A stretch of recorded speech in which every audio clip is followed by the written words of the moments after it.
नमस्कार दोस्तों, एक बार फिर से स्वागत है आपका हमारे चैनल में।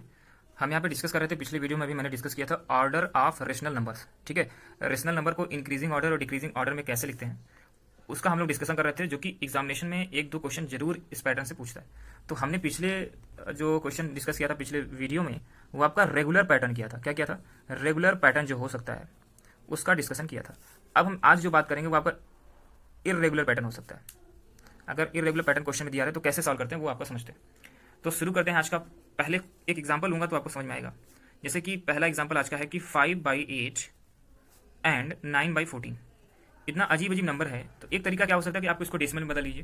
तो डेसिमल वाले केस को भी समझेंगे, लेकिन इसको जल्दी सॉल्व करना है। हमारे पास टाइम कम है, तो समझिएगा क्या करते हैं। आप क्या करो कि जो न्यूमरेटर है ना उसको आप कांस्टेंट रखो और दूसरे वाले के डिनोमिनेटर को यहाँ मल्टीप्लाई करा दो, क्रॉस मल्टीप्लाई करा दो। तो इस रूल को एक्चुअली क्रॉस मल्टीप्लिकेशन ही कहते हैं। क्या कहते हैं?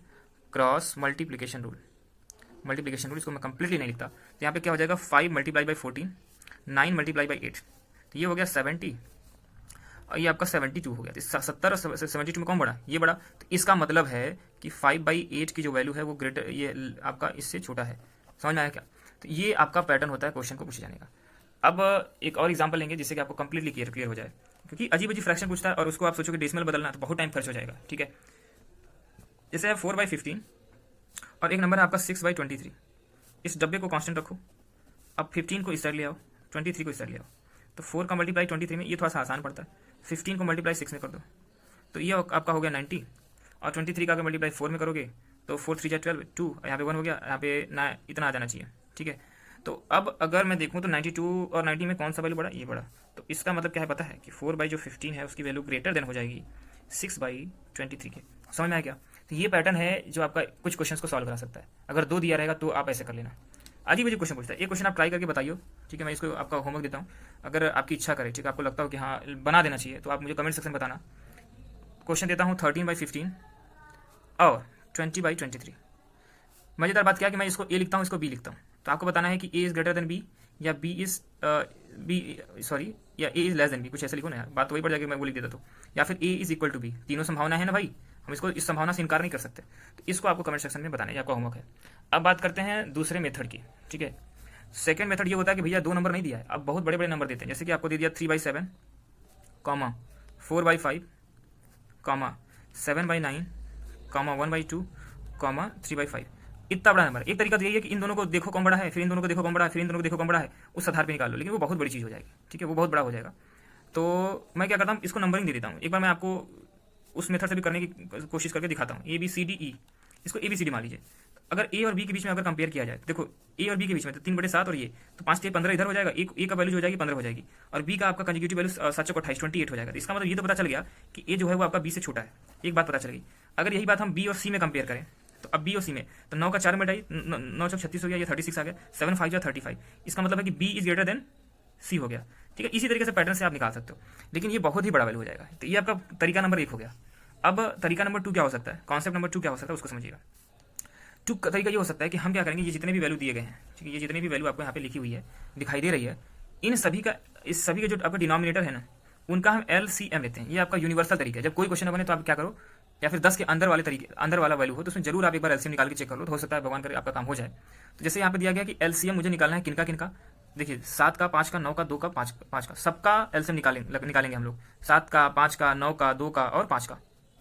5 2 बार आया है तो मेरी इसमें कोई गलती नहीं है। मान लिया, क्योंकि आपने मैं समझता हूँ कि प्लेलिस्ट अगर आप देखोगे तो उसमें LCM कैसे निकालते हैं, तेजी से कैसे निकालते हैं, वो मैंने बना रखी है वीडियो। ठीक है, अगर मैं समझ लूँ कि आपको आता है, आपने 630 इसका LCM पा लिया है, तो हम आगे बढ़ सकते हैं। तो एक यूनिवर्सल डिवाइड कर सकते हैं हम 630 से। अब क्या करो कि 7 को डिवाइड करो 630 से, तो यहाँ पे 60 आएगा। आप करके देखना, अच्छा लगेगा।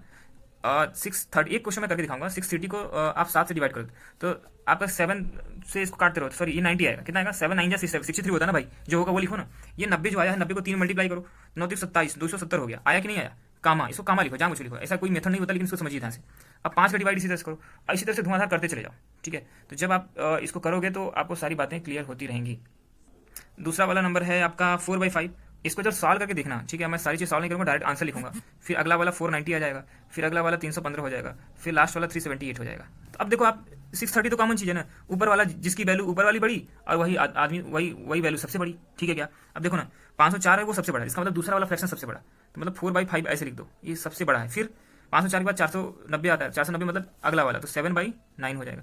फिर इसी तरीके से आपका हो जाएगा अगला वाला 490 के बाद कौन सा बड़ा होता है, ये आपका 378, इसका मतलब है कि 3/5 बड़ा, 3/5 बड़ा। फिर उसके बाद आपका 315 हो जाता है, तो मतलब 1/2 बड़ा, 1/2 बड़ा। फिर लास्ट में आपकी जो बची वही बच जाएगी, क्या बची, 3/7 वैल्यू बची आपकी।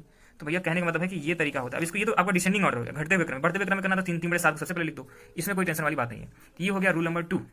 रूल नंबर 3 क्या कहता है, रूल नंबर 3 कहता है कि भैया सबको डेसिमल में चेंज कर डालो, सबकी डेसिमल की अप्रॉक्स वैल्यू निकालो। इसको मैं कोई क्वेश्चन नहीं करवाऊंगा, क्योंकि ये पहले से आपको अंडरस्टूड होना चाहिए कि क्या करो कि डेसिमल की अप्रॉक्स वैल्यू निकालो। जब डेसिमल में निकालोगे तो आप तो कर ही ले जाओगे।